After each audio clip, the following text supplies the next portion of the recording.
good evening. Thank you for attending tonight's introduction to the traditional Japanese art of tea ceremony. This ceremony is variously called chado, sadou, and chanoyu, and dates back at least to the 14th century. Contrary to surface-level impressions, it is not really about tea drinking itself.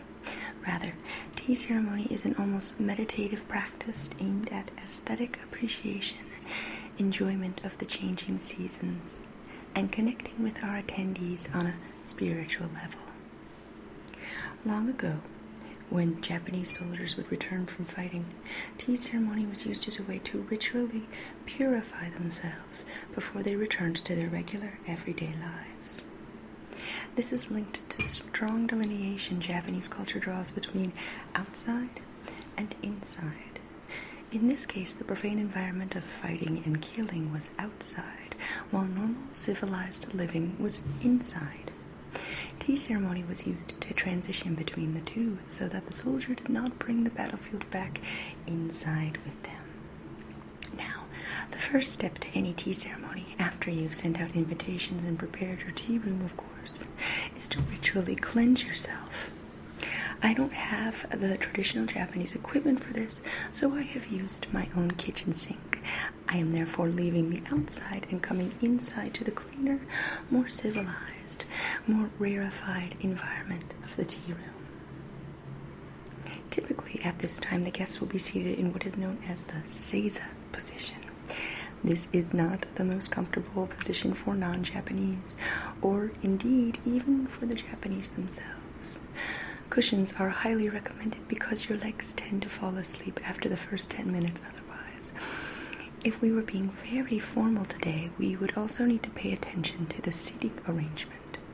Some seats in the tea room are kamiza, high seats, and some are shimoza, low seats.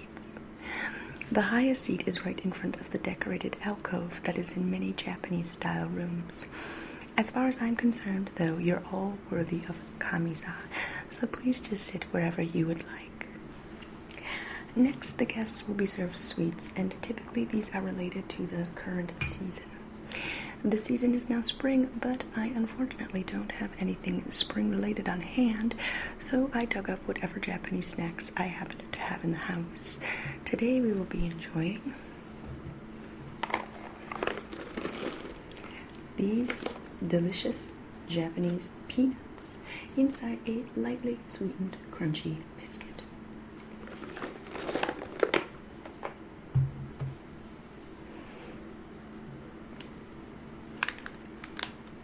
This single packet of lightly sweetened Japanese trail mix.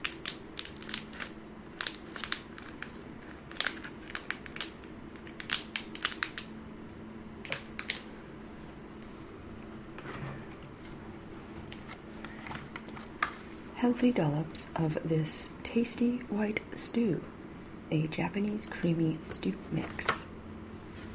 You can feel your mouths watering now, can't you?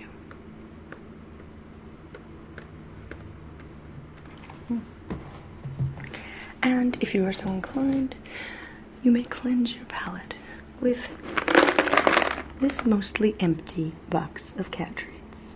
Not Japanese, by the way.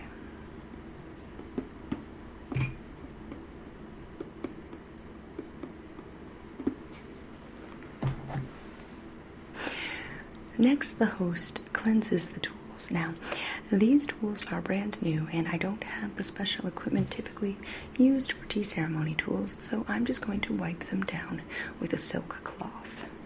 You do this in front of your guests so they can be certain that the tools used to serve their tea are clean.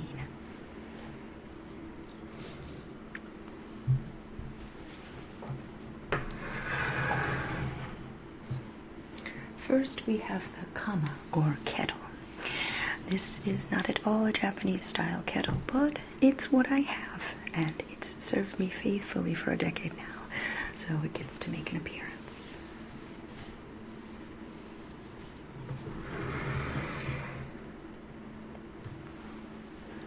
Next is the natsume, or tea container. This container is full of matcha powder from Japan. Matcha is just regular tea leaves ground down to a fine powder. It is typically grown in the shade, which increases both its potency and its bitterness.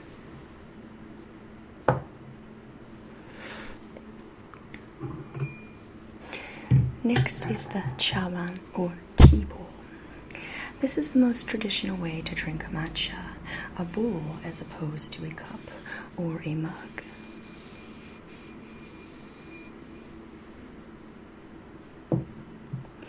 Next is the chasen, or whisk. It is used to agitate and introduce bubbles and an airiness to the matcha mixture. I also have a special chasen stand to set it on when it's not in use.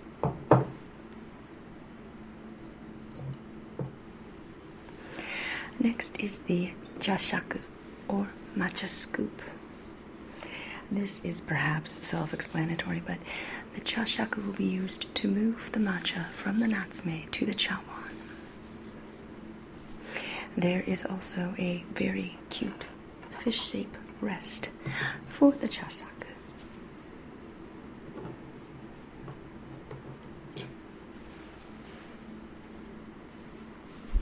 And of course, we have this embroidered cloth that I use to keep everything tidy. Next, I'll prepare the koicha matcha, a very thick and bitter matcha tea. So, setting a strainer atop the chawan, I will use the jashaku to place 3 scoops of matcha on the strainer. The correct ratio here is 3 teaspoons of matcha to 1 cup of hot water, which is a very concentrated matcha indeed. 1, 2, 3.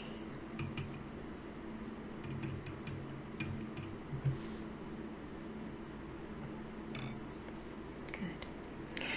Then I'll add 1 cup of hot water from the kama. I'll need to eyeball it a little bit since I don't have a measuring cup on hand.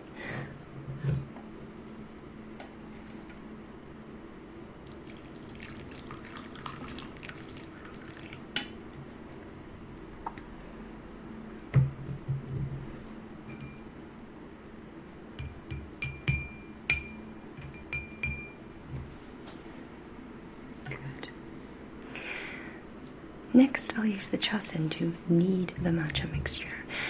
Now, when I took a tea ceremony class in Hiroshima, I was told that creating foam or bubbles in the mixture is an important aim. You need to introduce some lightness to the matcha.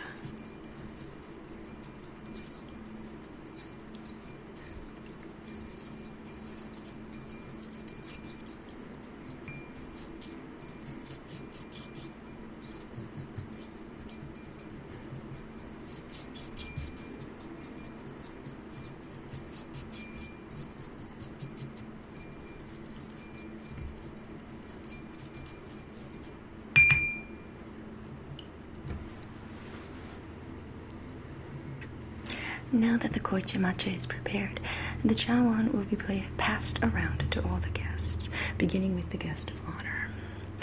After each person drinks, they will use the small cloth that they've received to wipe the rim of the bowl. There is a formalized procedure for drinking that involves steps like turning the bowl counterclockwise, clockwise, etc., but we'll omit that for now. Just be sure to wipe the rim for the next person.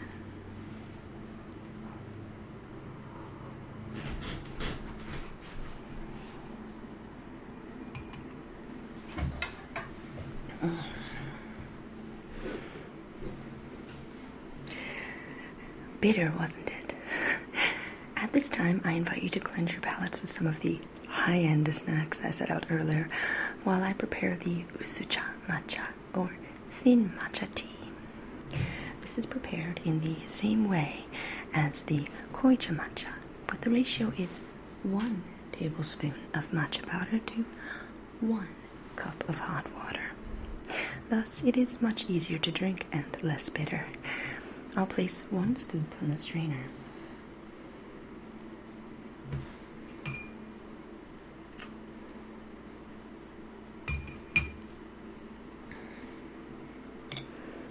Then I'll pour in the water. Once again, I am somewhat eyeballing it here.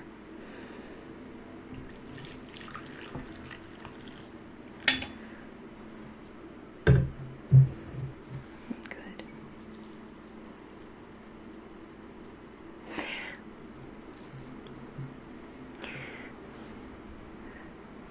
Great. Now I will once again whip up froth and bubbles with the chasen.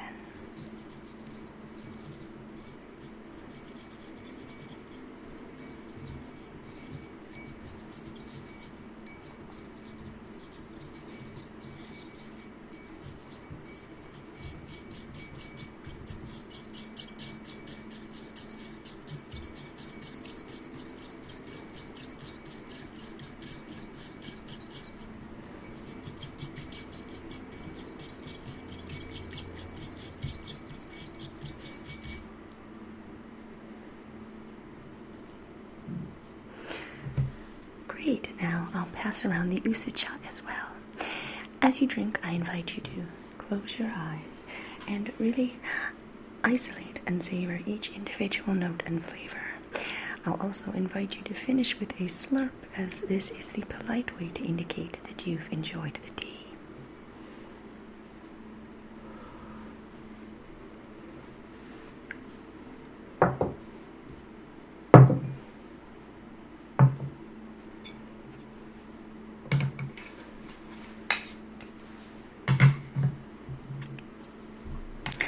I will now clean the tools the second time.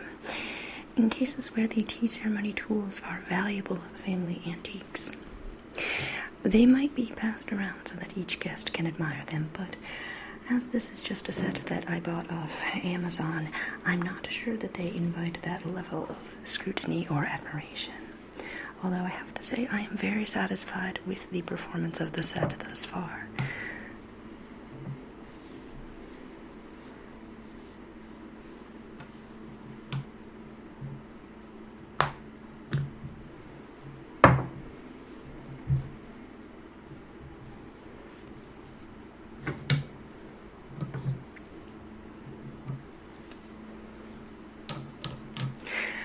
And with that, our tea ceremony is at an end. Thank you again for attending. I hope you have gained an appreciation for the relaxing and meditative quality of this centuries-old art form. If you are ever in Japan, I highly recommend you participate in a tea ceremony conducted by an actual master. I predict that it will make a surprisingly indelible impression on you. For now, safe travels.